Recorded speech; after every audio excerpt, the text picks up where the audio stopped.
bulan Juli.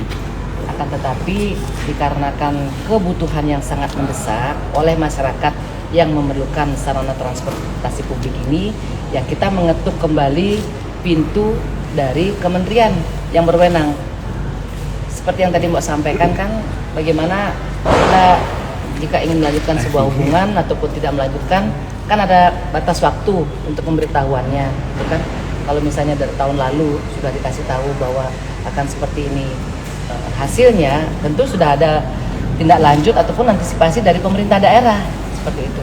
Karena kemarin Bapak PJ pun kaget, gitu kan? Sangat mendadak sekali. Akan tetapi demi kepentingan masyarakat, demi kepentingan publik, demi kepentingan dari para driver dan Transmetro Dewata ini, beliau membuatlah sebuah surat yang dialamatkan kepada Menteri Perhubungan untuk meminta agar Transmetro Dewata tetap mendapatkan subsidi agar bisa tetap beroperasi. Nah, surat itu kemudian kedua kalinya Mbok berikan kembali kemarin kepada Wamen. Oke. Jadi kita paralel nih Ki. Beliau berjuang, kami berjuang, dan di saat yang sama keinginan kita hanya satu. Transmetro Dewata tetap bisa melayani masyarakat. Untuk kedepannya, jika ada proses kemudian perbaikan untuk pelayanan, juga untuk penambahan fasilitas-fasilitas untuk penumpang yang seperti Ken tahu kan bagaimana Mbok keras sekali kalau sudah urusan masalah fasilitas untuk publik, misalnya pemberhentiannya, haltenya, tangganya, ramah disabilitas dan lain sebagainya, itu kita bisa pelan-pelan sambil jalan. Yang penting Transmetro Dewata harus tetap jalan. Mengenai janji gubernur terpilih kan tidak akan ada komitmen lah. Oh, kita kawal dan kita akan ngeyel sengeyel-ngeyelnya. Tiap hari kita akan mengingatkan beliau, bila perlu nanti Mbak Nilo dilantik kos nanti di depan kantornya untuk mengingatkan beliau. Kalau misalnya ada cara-cara yang misalnya bisa kita bantu, gimana caranya bantu Mbak, orang anggarannya seperti ini, pasti ada jalan. Kalau memang sudah untuk kepentingan publik, apapun harus kita lakukan. Yang penting jangan mencuri, jangan merampok, jangan nilai pajak, jangan menyusahkan rakyat. Cari jalannya. Mau nanti misalnya bis-bis itu kita cat dengan brand yang berbeda, misalnya misalnya perusahaan cat Cadillac, satu misalnya Pertamina, satu misalnya PLN, satu misalnya PDAM, nggak masalah. Ya kalau nggak begitu nanti Mbak Nilo bikin petisi. Setuju nggak kalau di sini kita warna-warnikan aja?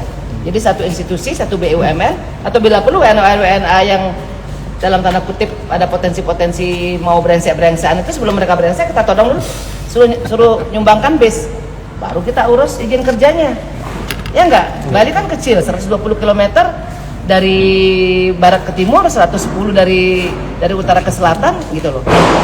Semua harus urun rembuk, semua harus ikut bersama-sama.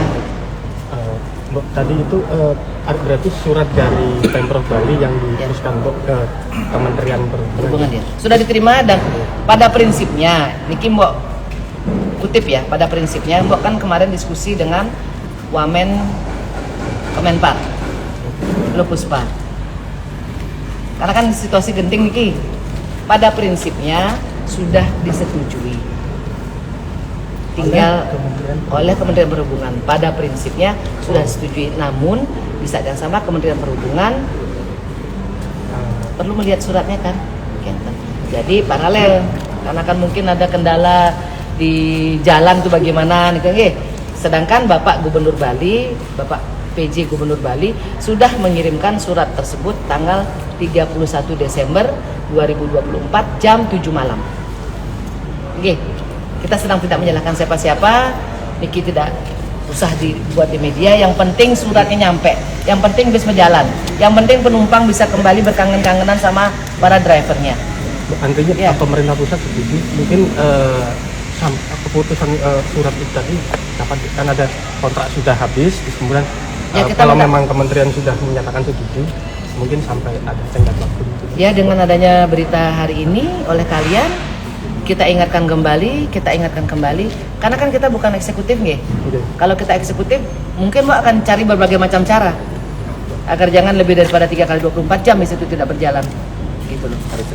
Nah, untuk menindaklanjuti karena kan ini kita estafet ya, ada yang mengirimkan suratnya, ada yang mengingatkan suratnya, dan hari Senin niki beliau bersama Bapak Vin akan berangkat ke Jakarta didampingi oleh Bapak Kadis Perhubungan Provinsi Bali di Samsi, yang tadi mungkin kan sudah dengar buat video call, speaker kan ngobrol dengan beliau, dan beliau juga memiliki concern yang sama. Tapi beliau kan sekali lagi sebagai bagian dari kedinasan, bukan sebagai eksekutornya. Dan masyarakat yang sudah menandatangani petisi sudah hampir 16.000 tetap meminta untuk bantuan mereka untuk tetap mengawal, dan kita akan terus dampingi. Oke, baik. Untuk sementara masih lisan dari Kementerian Perhubungan, masih lisan menyatakan setuju untuk melanjutkan TMB. Ya, karena kan begini, karena kemarin kan Mbak sampaikan bagaimana jika bus Transmetro Dewata ini diberhentikan akan sangat berdampak kepada Bali, terutama salah satunya sektor pariwisata. Mbak harus ambil dari celah itu, karena kalau enggak nanti kan nanti lagi ada pemberitaan penumpangnya kurang dan lain sebagainya. Kita kan tidak fokus kepada apa yang menjadi masalah. Kita fokus bagaimana solusinya jalan dulu nih, gitu loh.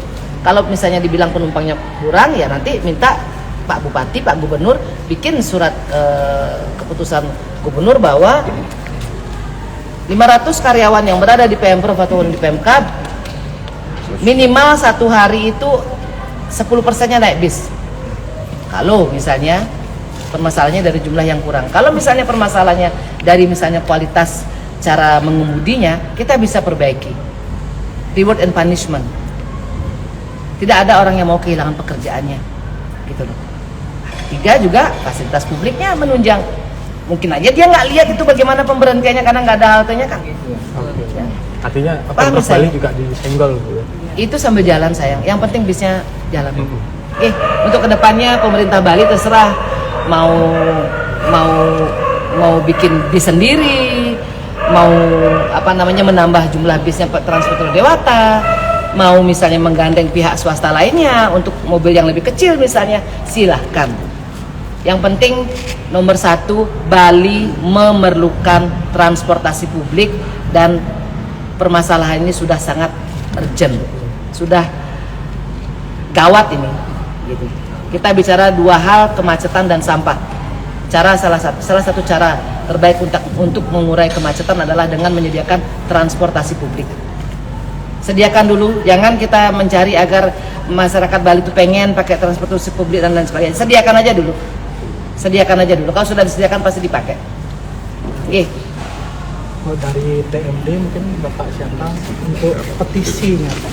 Kan petisinya sudah ditangani oleh 16.000 orang lebih, Pak. Agar Transmetro Dewata ini kembali aspal. Itu gimana tanggapannya? Wah, saya sangat mendukung sekali hal itu ya. Karena ini merupakan aspirasi daripada konsumen ya, pemakai.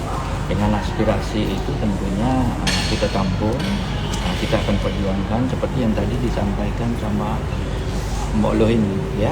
Jadi itu yang kita harap gedor, jadi pemerintah juga biar betul-betul juga perhatikan bahwa memang dibutuhkan ya, transportasi publik itu memang dibutuhkan sekali. Karena kita tahu bahwa banyak sekarang mulai artinya pelajar sudah mulai naik Transmetro Dewata ya. Itu harapannya begitu. Pak, mungkin bisa diceritakan sedikit selama masa kosong TMB ini, mungkin situasi operator bagaimana? Ya tentunya kita sangat memprihatinkan sekali ya kondisi yang real ada. Sudah begitu, kedua kita juga harus menyayangi daripada pramudi ini ya, bagaimanapun juga, sehingga sebelum ada suatu ketentuan, sebelum ada keputusan dari pemerintah terkait dengan pemberlakuan dari operasional ini, ya kami telah mengambil satu langkah memberikan gaji ke-13. Nah, sehingga ada satu ketenangan batin. Bagaimanapun juga ini merupakan tulang punggung daripada keluarga. Pendeknya kita tidak bisa menambah jumlah jalan kan secara signifikan. Tapi kita bisa mengurangi jumlah perputaran kendaraan yang ada di jalanan. Satu mobil bisa mengangkut 4 orang, satu bis bisa mengangkut 35 orang. Satu bis bisa mengurangi kemacetan karena ada 7 mobil yang jumlahnya berkurang. Ataupun misalnya kendaraan-kendaraan lain. Jadi tetap harus ada. Dan tentunya mungkin ini akan menjadi juga sebagai bahan evaluasi dari pihak operator, dari pihak pemerintah untuk kemudian melahirkan kembali sarana transportasi publik yang berkelas dunia. Yang berkelas dunia. Anggota-anggota dewan, pejabat tidak perlu studi banding. Nanti Milo Jelantik saja yang berangkat dengan dana sendiri menuju ke negara-negara yang transportasi publiknya memang bagus. Nanti saya yang akan kasih masukan-masukan. Jadi nggak usah ada dana-dana miliaran untuk studi banding, kunjungan kerja ke luar negeri untuk ngecek-ngecek, sekedar ngecek karena mereka naik pun tidak kan? Ya, sampaikan itu karena jangan sampai ini permasalahan sudah sampai di pusat, nanti lagi ada yang rempong di daerah, milu-milu komen gitu loh, ya kan? Kemarin-kemarin kemana aja gitu loh, ya kan? Dapilnya mereka, wilayahnya mereka gitu kan? Ya sayangnya